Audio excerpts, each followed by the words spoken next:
بسم اللہ الرحمن الرحیم۔ السلام علیکم ناظرین۔ بصرہ کے قاضی عبداللہ بن حسن رحمۃ اللہ علیہ سے منقول ہے کہ میرے پاس ایک حسین و جمیل عاجمی لونڈی تھی۔ اس کے حسن و جمال نے مجھے حیرت میں ڈال رکھا تھا۔ ایک رات وہ سو رہی تھی۔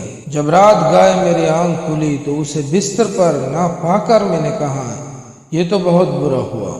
پھر میں اسے ڈھونڈنے کے لیے جانے لگا تو اسے دیکھا کہ وہ اپنے پروردگار عز و جل کی عبادت میں مشغول ہے۔ اس کی نورانی پیشانی اللہ سبحانہ و تعالیٰ کی برگاہ میں سجدہ ریز تھی۔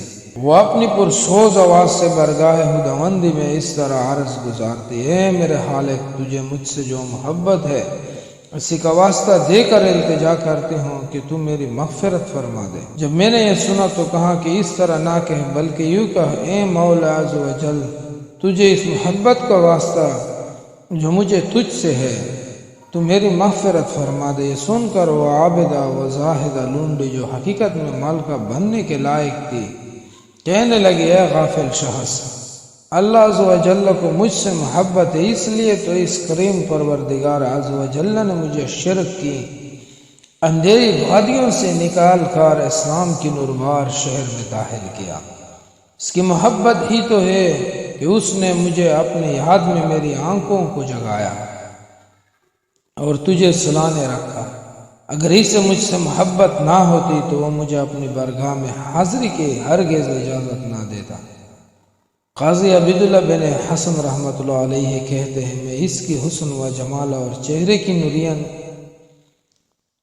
نورانیت سے پہلے ہی بہت متاثر تھا۔ اب اس کی عارفانہ گفتگو سنی تو میری حیرانگی میں مزید اضافہ ہوا اور میں سمجھ گیا کہ یہ اللہ عز و جل کی والیہ ہے۔ میں نے کہا، اے اللہ سبحانہ و تعالیٰ کی نیک بندی، جا تجھے اللہ تعالیٰ کی رضا کے لیے آزاد کر۔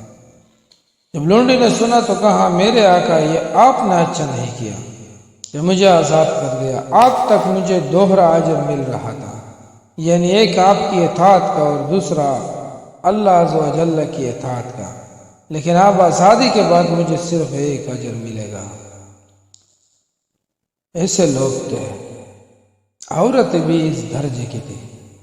آج کل کا زمانہ دیکھے، یا اللہ ہمیں معاف فرما دے اس نقل پر۔